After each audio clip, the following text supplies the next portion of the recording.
તો ચાલો આપણે જો નીકળી ગયા છીએ જુનાગઢ બાજુ. જુનાગઢ હાઈવે ઉપર.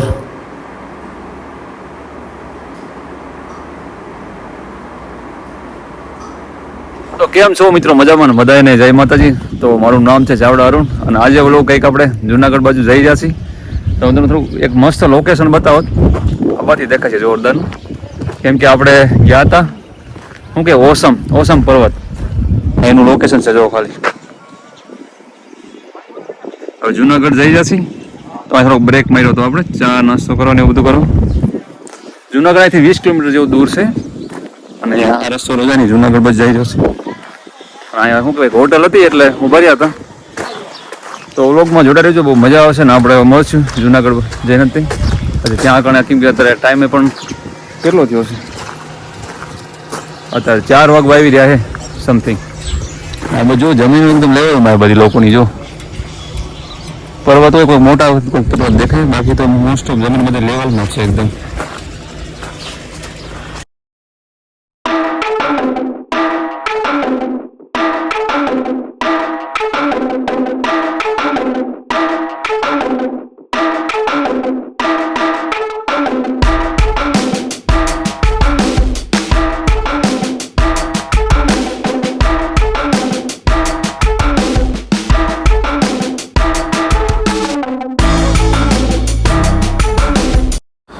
ચાલો રખડતા રખડતા જો ફાઇનલી જુનાગઢમાં પહોંચી ગયા છીએ આપણે. અને જુનાગઢ સિટી છે.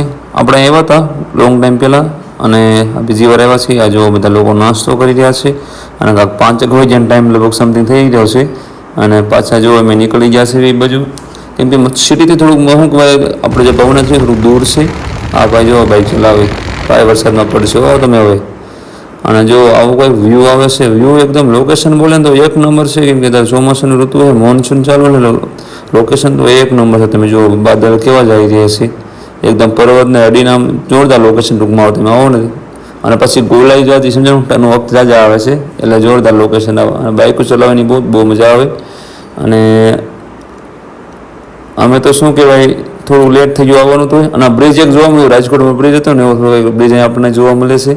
અને શું કહેવાય અંતર જાજુ છે. સમજો સિટીથી જ્યાં ભવનાથનું અંતર બહુ લાંબુ છે એટલે લોકેશન એક નંબર આવે છે છેક સુધી. અને આપણે તો મોનસૂનમાં આવ્યા છે એટલે આપણને ત્યાં લોકેશન એક નંબર આવે. પણ જો શિયાળામાં એમાં જો આવ્યો હોય ત્યારે પણ લોકેશન તો આવતું હોય છે. આ મેઇન ગેટ છે એન્ટ્રી ગેટ ભવનાથનું. અને અહીંથી પછી સીધું આપણે વ્યૂ જવાનું. અને અહીંયા પછી શું કહેવાય જો અહીંયા શિવલિંગ જોશ અને અહીંયા આપણે રોકાવાનું છે. તો ચાલો આપણે પહોંચી ગયા છીએ ફાઇનલી જુનાગઢ પહોંચી ગયા.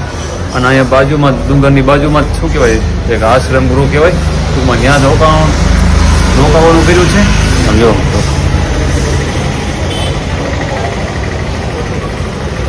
વાદળા જોવાયેલા જાય ખાલી.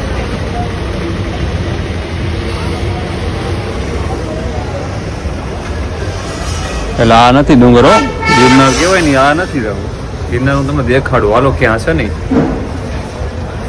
એમાં એવું છે શૂઝ પહેર્યા હતા ને પગમાં, તમે જો પગમાં શીરા પડી ગયા છે એવું થઈ ગયું. હલાતું નથી યાર. શું કે શૂઝ બધા પલળ્યા હતા અને એવા શૂઝ ક્યારે પહેરતો નથી સમજાણું એના હિસાબે. જો આવ્યો નહીં છે દેખાય છે એ ગિરનાર છે, બરાબર દેખાતો નહીં.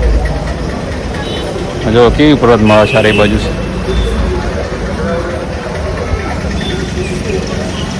અહીંથી આ રસ્તો જતો છે, હાર્યો ને આ રસ્તો જતો છે એ બાજુ.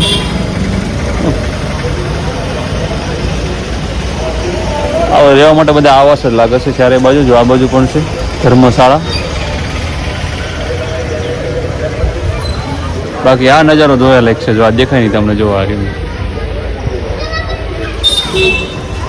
બાકી જુનાગઢ તો લગભગ પાછળ રહી ગયું. આપણે શું કે ઓલા સિટી તો આખું પાછળ રહી ગયું છે.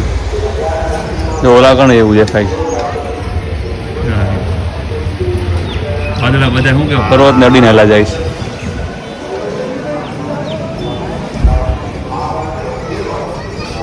હાલો રૂમમાં જો બધાને હાલત શું થઈ ને બધા દેખાડવું જોઈએ. બધાય ફોન ઘૂમડતા છે અને બધા એક ફોન રહ્યા ને બધા ઘૂમડતા જેટલા રહ્યા ને એટલા. હું પણ ત્યાં રેસ્ટ કરતો હતો, રૂમ રાખ્યો જ છે હમણાં જ. નાસ્તો થોડો કર્યો અમે. વરસાદ ચાલુ હતો, વરસાદ સમજાણું એક ધારો. પગમાં થોડી પ્રોબ્લેમ થઈ ગઈ સમજાણું. બધા પડ્યા છે સાડા ખાઈને. બધા ફોન ઘુમાડ્યો, સમજાણું? તો ચાલો પછી પાછા આપણે વ્લોગમાં મળવી અને ડુંગર ચડવાનું ગણતરી અમે રહીને રાતની રાખી છે.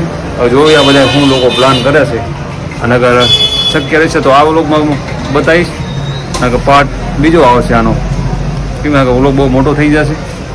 તો જોવી હવે કેમ થાય, કેમ કે બધા આરામ કરી લે પહેલાં, કેમ કે ઓલાગણ ડુંગર અમે ચડ્યા હતા, શું કહેવાય આપણે ઓસમ, ત્યાં આગળ બહુ જ થાક લાગી ગયો હતો અને બહુ રખડ્યા ત્યાં આગળ. પાછા કાગવડ ગયા હતા એટલે થાકી ગયા છે, તો બધા આરામ કરે છે. જો બધાને હરમત ચડશે તો અત્યારે કરશે આયોજન, અગર સવાર વહેલા રાખશે. તો ચાલો પછી પાછા આપણે વ્લોગમાં મળીએ. સાંજનો સમય થયો છે ને, શું કે આરતી ચાલુ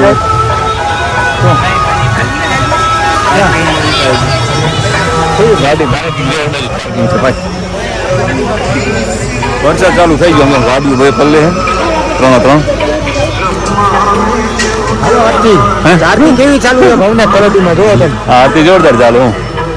ઓમ જય શિવકાર. અને ઓલાગણ જો કેવા થઈ ગયા છે, વાદળા એકદમ સવાઈ ગયા છે. વરસાદ ચાલુ છો અત્યારે રૂમાય છે. શું કરો, ભક્તિ કરો. ઓકે, મસ્ત ફોટો પાડ દો, ફોટો પાડ દો, ફોટો પાડ દો, ફોટો પાડ દો. ભાઈ જો ચા પીવા, ચા ચા ઠંડા વાતાવરણમાં ચા પીવી તો જોઈએ ને ભાઈ. વરસાદ ચાલુ છે, સવારમાં હેરાન ન કરે, સારું જુનાગઢ ચડવાનું ભાઈ. હવારમાં નહીં હેરાન થયું કા.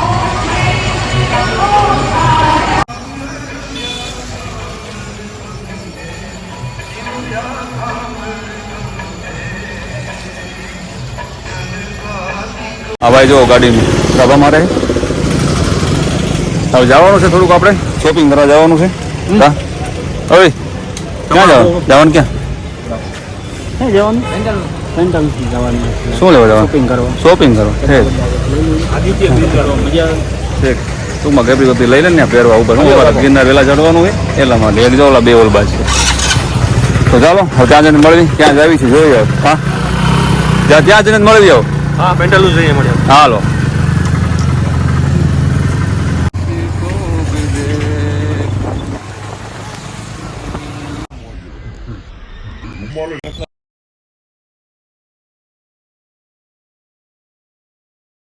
જો ઉતાવળમાં શોપિંગ કરવાની છે, આ લોકો શોપિંગ કરી રહ્યા છે, કેમ કે કાલે અમારે સવારમાં વહેલા ડુંગર ચડવાનું, વહેલા ચડવાનું છે, એટલા માટે જો કંઈક આ લોકો કંઈક ટી શર્ટ ને એવું ખરીદી કરી રહ્યા છે.